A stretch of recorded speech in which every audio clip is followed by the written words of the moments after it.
Oke teman-teman, assalamualaikum warahmatullahi wabarakatuh. Jadi di sini gue mau ceritain tentang kisah pendakian gue ke Gunung Prau. Sebenarnya sih ini gue daki udah hampir mau 1 tahun yang lalu ya.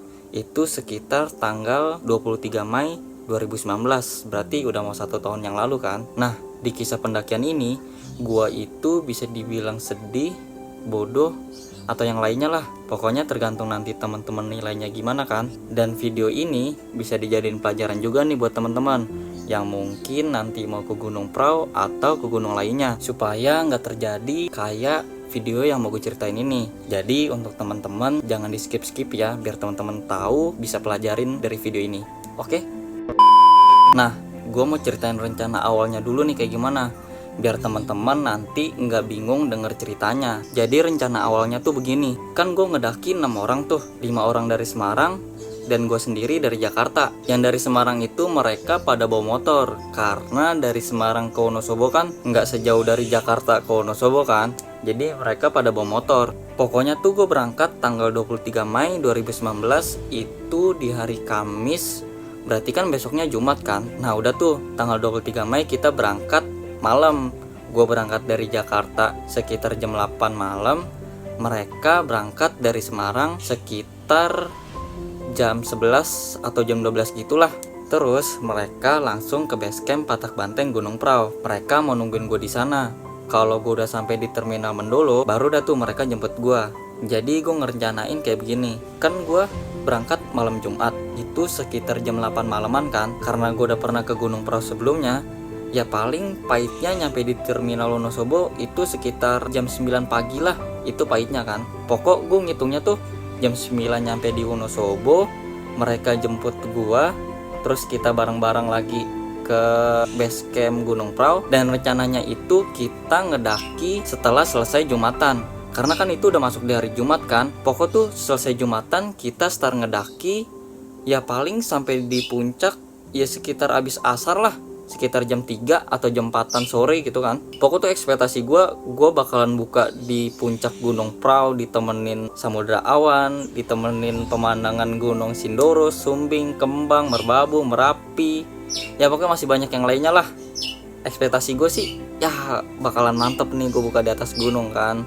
Dan ternyata itu di luar ekspektasi. Yang tadinya ekspektasi gue sampai di Wonosobo sekitar jam 9 pagi, start pendakian habis Jumatan, terus gue bisa buka puasa di puncak Gunung Prau, itu ternyata semua di luar ekspektasi gue. Kacau. Jadi tuh ceritanya kayak begini. Itu kan gue berangkat tanggal 23 Mei 2019 itu di bulan puasa kan. Pokok tuh sekitar 13 atau 14 hari lagi apa itu mau lebaran. Pokok tuh lebaran tahun kemarin sekitar tanggal 5 Juni lah. Itu kalau nggak salah ya. Pokoknya kalau nggak salah silakan dibenerin. Tapi setahu gue sih tahun kemarin emang tanggal 5 Juni. Itu hari Kamis, gue masih masuk kerja. Besoknya itu gue udah mulai cuti bersama kan. Udah tuh abis kerja, gue pulang tuh jam 4 abis buka puasa. Terus gue packing carrier. Jam 8 selesai packing, gue langsung berangkat ke terminal Kampung Rambutan. Sampai gue di terminal Kampung Rambutan, ya paling ada lah gitulah yang mau naik juga kan. Sampai di terminal, gue berangkat dari sini, gue naik Grab nih ke terminal. Sampai di terminal, lah kok sepi banget gitu kan. Gue liat bis juga sepi banget, karena itu emang bener-bener udah mau lebaran kan. Udah gue jalan aja kan di terminal. Ya biasalah nyampe sana calo kan, nanyain, "Mas mau kemana mas?" Bilang gitu kan. "Mau ke Wonosobo," gue bilang gitu kan. Udah gue sambil jalan aja kan, gue mau nyari bis sendiri. Terus itu gue masih diikutin tuh sama calonya kan. Terus gue berhenti kan, waduh ini gak ada bis sama sekali anjir kan. Gue biasanya kalau nyari bis adalah di belakang, ini kok gak ada. Udah gue berhenti, terus calonnya masih ngikutin kan. Terus calonnya manggil, "Mas mau kemana lagi mas? Di sini udah nggak ada bis lagi. Mas kalau mau ayo sini ikut saya. Berapa mas?" Gue gituin kan. Terus kata dia, "Udah sini ikut aja dulu." Udah tuh gue ikutin dia kan. Terus langsung dah tuh dikasih tiketnya, "Nih mas ke Wonosobo, ini sisa bis dari ini doang nih." Gue lupa nama bisnya apa. "Berapa mas?" Gue bilang gitu kan. 300 dibilang gitu kan. Wah gila mahal banget. Karena gue udah pernah ke Gunung Prau sebelumnya ya, itu bawa 550 aja itu gue masih ada sisa kan. Ya udah makanya gue cuman bawa segitu doang, cuma bawa 550. Paling kan semahal-mahalnya tiket mau lebaran, ekspektasi gue paling cuman 200.000 gitu kan. Ini 300.000 anjay. Gue tawar 200, nggak mau dia. 2,5 deh, nggak mau juga. Udah akhirnya 275 dia mau. Udah 275, ya udahlah gue jadiin aja lah, daripada gue nggak jadi berangkat ya kan. Gue beli tiketnya, terus kata dia tungguin dulu, nanti bisnya baru ada jam 10. Itu gue nyampe udah jam 8 tuh, udah gue tungguin 2 jam di situ kan. Pas gue ada jam 10, udah tuh bis datang dah tuh kan. Pas datang itu kata abang-abangnya begini, "Mas, ini bis yang Mas mau naikin itu ada kendala, ini jadi Mas saya arahin ke bis yang lain," dibilang gitu kan. Terus oh ya udah ya Mas, tapi Masnya nambah 25. Lah dalam hati gue, lah sama aja gue bayar 300 dong anjir. Udah akhirnya ya udahlah, gue udah beli tiket. Lagi pula di tiket itu tuh ada bacaan kalau udah beli tiket ini nggak bisa ditukar duit lagi. Jadi ya udahlah gue tambahinnya 25 kan. Jadi total 300.000 tuh gue naik bis. Nah sebenarnya harga tiket bis ke Wonosobo ya paling sekitar 120 sampai 130 lah. Itu pahitnya tuh 130. Gue sih biasanya naik 120 itu ke Wonosobo. Dan gue ini 300.000 kan. Akhirnya bis gue datang dah tuh. Terus gue langsung diarahin calonnya ke bisnya. "Ayo Mas, ini bisnya udah datang." "Oh ayo Mas," gue bilang kan. Langsung gue angkat carrier gue, langsung ke bis tanpa gue lihat jurusan bisnya tuh kemana-mana kan. Udah langsung gue taikin kan. Langsung gue taikin. Pas gue masuk sepi banget kan. Ada sih orang, cuman masih hitung pakai jari orangnya ada berapa. Udah gue langsung duduk di belakang. Dah gue duduk dah tuh. Akhirnya gue dapet bis juga ya kan. Walaupun harganya mahal 300.000 anjir. Jam 10 berangkat dah tuh. Udah gue tidur, langsung gue tidur. Terus jam 3 gue bangun dah tuh. Sahur dulu pakai roti sama minum lah. Habis sahur gue lanjut tidur lagi. Udah gue lanjut tidur. Terus pas lagi tidur itu kan udah masuk pagi kan. Gue lagi tidur, tiba-tiba gue dibangunin dah tuh sama supir bisnya. Supir bisnya berhenti kan, terus gue dibangunin. Mas bangun Mas, bangun." Terus gue bangun kan. "Kenapa Bang?" Gue bilang gitu kan. "Mas yang ke Wonosobo kan," digituin. "Iya Bang," gue bilang gitu. "Ayo sini ikut saya, turun," dia bilang gitu kan. Udah gue langsung, ya namanya baru bangun kan. Oh yaudah ya, gue langsung turun. "Mas bawa tasnya itu." Gue bilang, "Lah ngapain bawa tasnya kan?" Maksudnya tas kecil gue gitu, tas lempang gue. Ya udah gue bawa aja kan. Gue turun. "Kenapa Bang?" Terus gue liat, lah kok carrier gue dikeluarin dari bagasi. Itu kan carrier gue taruh di bagasi samping bis kan, di luar. Kok carrier gue dikeluarin kan. Namanya gue baru bangun tidur tuh kayak nyawa belum kumpul anjir. Udah dikeluarin carrier gue. Terus abang supir bisnya bilang ke gue, Masnya kalau mau ke Wonosobo nanti Masnya tinggal nyebrang aja tuh. Nanti di situ ada bis yang ke arah Wonosobo. Terus gue bilang, "Oh iya ya Bang, ini nanti ada kan bisnya lewat?" "Iya." Ya pikir gue kan, oh paling ini bisnya nggak mau sampai ke terminal kan. Ya namanya gue baru bangun tidur, gue mikirnya begitu. Terus gue juga mikirnya, paling ini udah deket kan, mungkin bisnya nggak mau nyampe terminal kali, dia mau langsung puter balik biar cepet. Dah akhirnya gue gendong carrier. Terus supir bisnya masuk lagi. Gue bilang, "Bang makasih ya." Terus kata dia, "Iya Mas, sama-sama." Dah terus bisnya jalan lagi. Terus gue situ kan diem dulu kan, namanya baru bangun anjir udah gendong-gendong carrier kan. Udah gue diem dulu. Oh ini kata abang-abangnya nyebrang ke seberang kalau mau ke Wonosobo. Pikir gue tinggal dikit lagi, paling tinggal 10 menit lagi ya kan.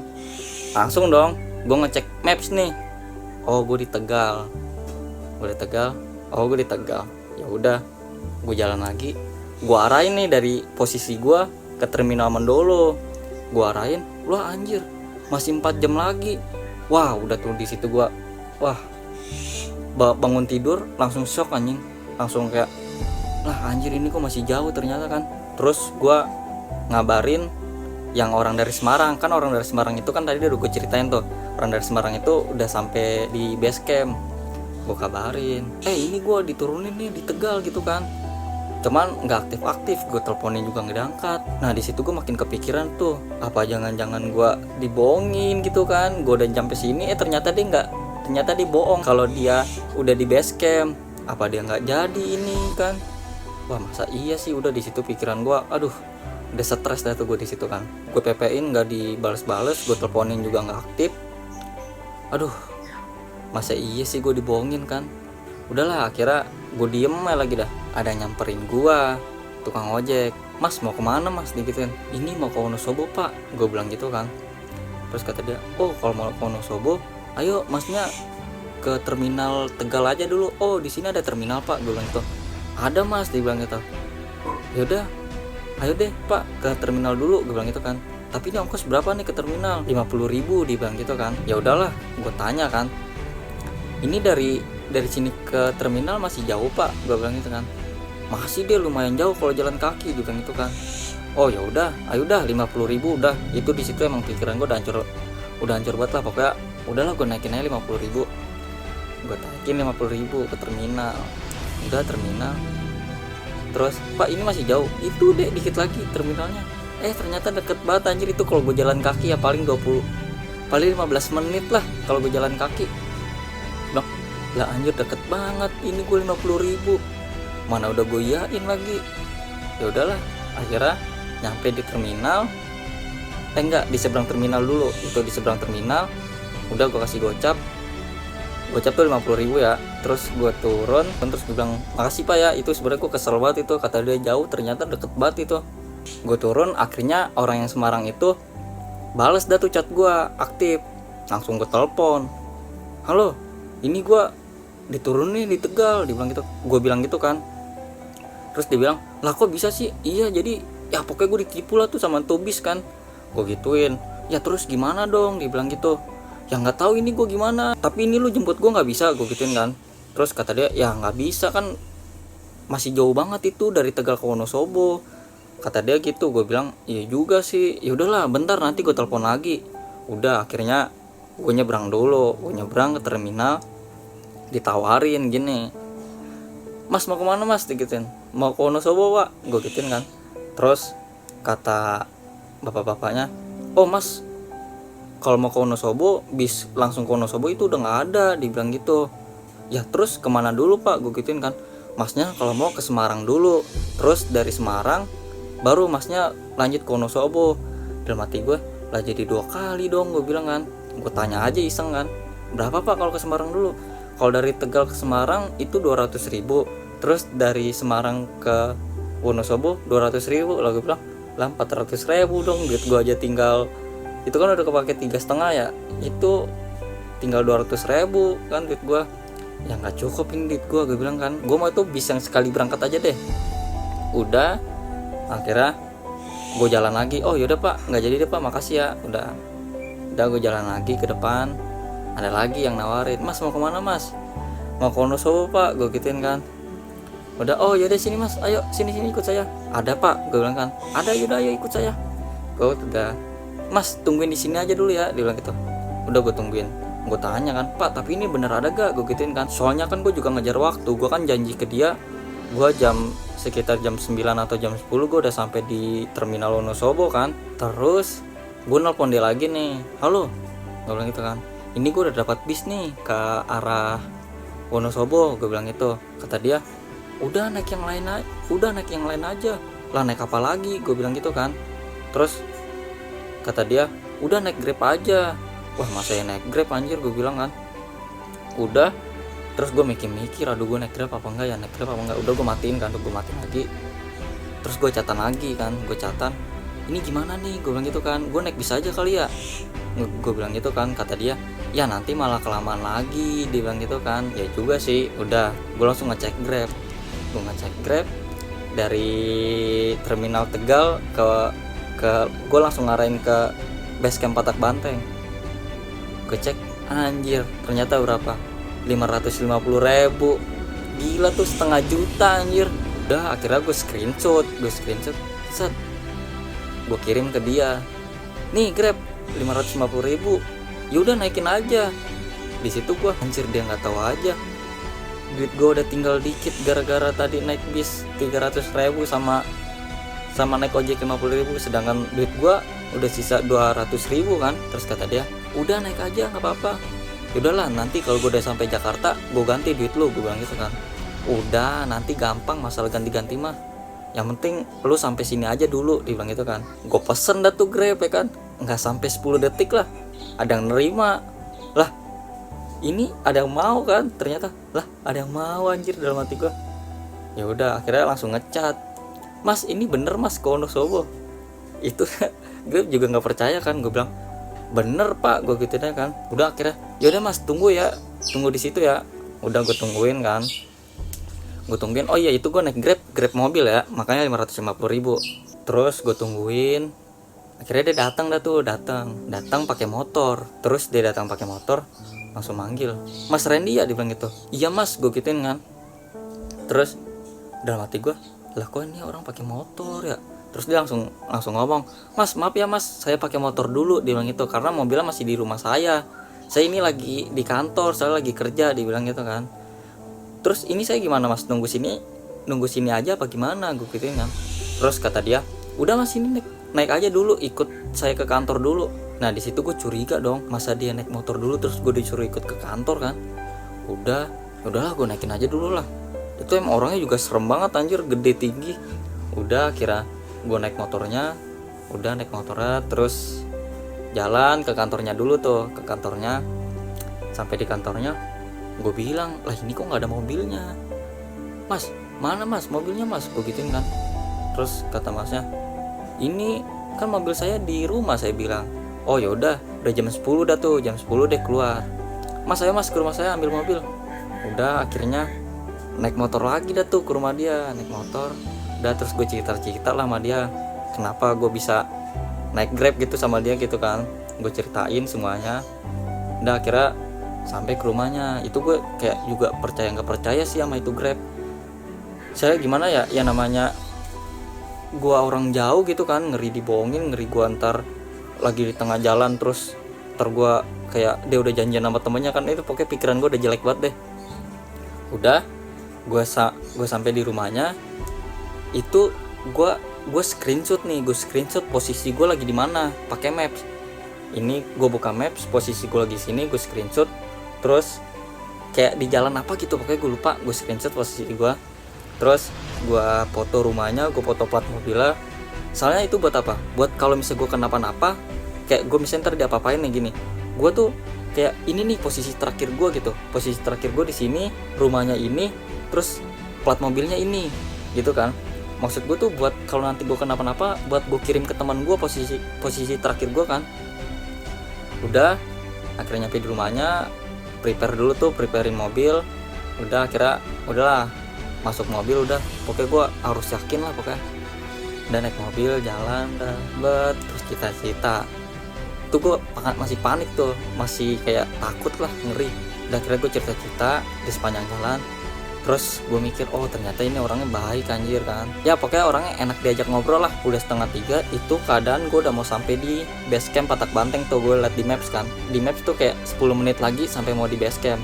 Gue kabarin yang di Semarang, ini gue udah dikit lagi nih mau sampai di base camp, tungguin gue di depan ya, maksudnya di depan jalanan base camp gitu. Terus nggak dibalas. Wah anjir nih, jangan-jangan gue dibohongin anjir, gue bilang.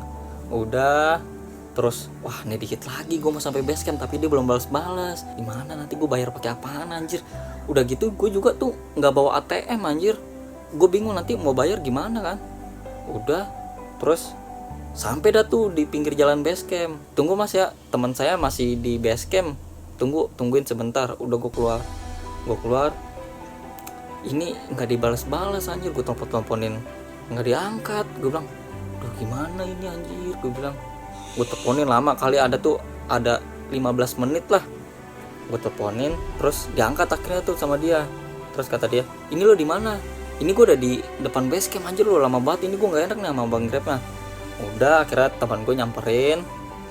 Akhirnya di situ akhirnya kalau enggak mah gila tuh gue diapain tuh sama bang Grabnya nanti. 550.000 masalahnya kan, duit gue sisa 200.000. Udah akhirnya teman gue datang, akhirnya bayar tuh 550.000. Gue nggak enak dong, baru pertama kali kenal gue udah nyusahin banget kan, udah nyusahin mereka. Akhirnya dibayar 550.000. Terus gue bilang, ini serius, ini gue sampai Jakarta gue ganti kok duitnya. Gue karena nggak enak banget kan, namanya baru pertama kali kenal. Terus kata dia, udah santai gampang, dia bilang gitu kan. Yang penting mah lu udah sampai di sini, kita bisa bareng-bareng. Udah akhirnya sampai dah tuh di base camp. Sampai di base camp, udah. Berarti kan itu gue total udah ngeluarin uang. Pertama kan 350.000 tuh bis sama ojek. Nah terus ditambah 550.000 Grab. Berarti itu total udah 350 ditambah 550 berarti udah 900.000 kan. Bayangin, itu ke Prau berangkatnya aja udah 900.000. Aduh, kacau kan. Berangkat aja ke Prau udah 900.000 loh, gila. Nah udah akhirnya gue sampai 2:30 dah tuh. Sampai 2:30, terus gue ngajakin, udah yuk kita langsung berangkat aja yuk, gue bilang gitu kan. Nanti malah gak keburu nih mau buka di atas. Maksudnya biar gue sampai puncak itu buka gitu, bukan di jalur pendakian gue buka. Udah akhirnya gue ajakin naik, dia pada nggak mau. Udah istirahat aja dulu, namanya baru sampai kan, prepare aja dulu. Gue bilang ya udahlah, gue bilang sebenarnya gue juga emang capek sih, kayak pegel gitu di mobil kan. Udah akhirnya prepare lagi, terus gue cuci muka. Jam 3:30 kita baru mulai pendakian.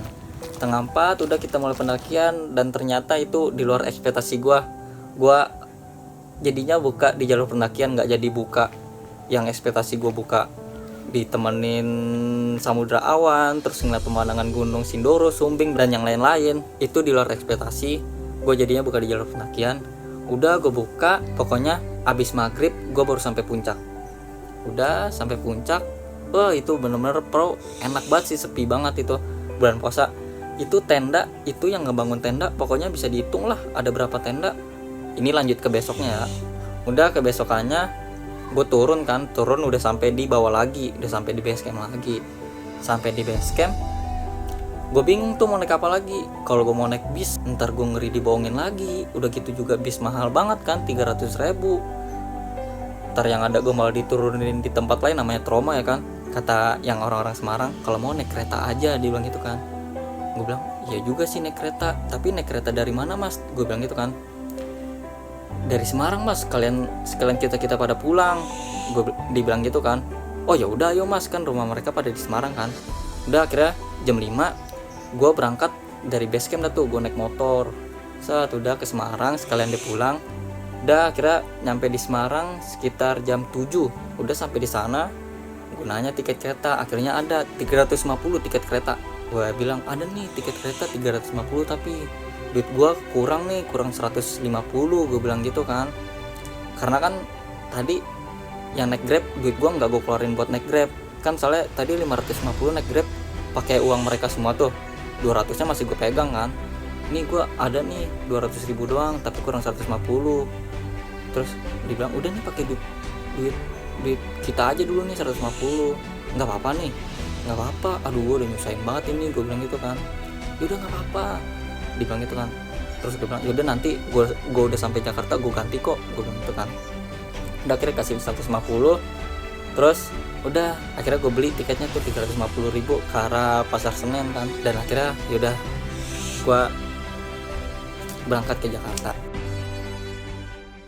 Nah pokoknya ceritanya sampai di situ. Jadi itu total gue ke Gunung Prau aja habis berangkat aja gue udah bis 300.000, Grab 550.000, terus pulang 350.000 naik kereta. Berarti 350 ditambah 350 itu 700.000 ditambah 550 naik Grab. Itu total 1.250.000. Bayangin, gua ke Gunung Prau habis 1.250.000. Kacau sih emang. Itu biasanya aja nih ke Gunung Prau itu 550.000 itu masih ada sisa. Ini 1.250.000. Kacau sih ini emang. Itu gue harusnya udah bisa ke Gunung Semeru atau ke Gunung Prau bolak-balik 2 kali. Aduh, pokoknya kacau deh. Ya pokoknya inti dari cerita ini sih, guanya yang bodoh atau emang calonnya itu tuh sialan. Dia ngomong ini ke Wonosobo mas, ini ke Wonosobo. Akhirnya gue ditakin bukan ke bis Wonosobo. Sebenarnya sih bukan supir bisnya yang salah, tapi calonnya itu loh calonnya itu ini bilang ke Wonosobo, pasti kayak dia udah kayak ngomong ke supir bisnya, ini ada orang nih mau ke Wonosobo, udah lo tekin aja ini, nggak apa-apa biar kita dapat duit gitu kan. Ya pasti kan supir bisnya ya aja, itu calo kan pasti juga maksa kan. Berarti itu calonya bener-bener kayak bohongin gua. Ya mungkin cerita kali ini cukup sampai di sini dulu. Mungkin teman-teman ada yang ngerasain kayak begini juga gak, kayak dibohongin kayak gua gini atau yang lainnya lah. Silahkan tulis di kolom komentar, atau teman-teman ada cerita hal bodoh atau hal sedih yang lainnya tentang pendakian, silahkan tulis di kolom komentar. Sekian dan terima kasih. Gua Randy Saputra, pamit undur diri. Sampai jumpa di video dan cerita-cerita berikutnya. Dah.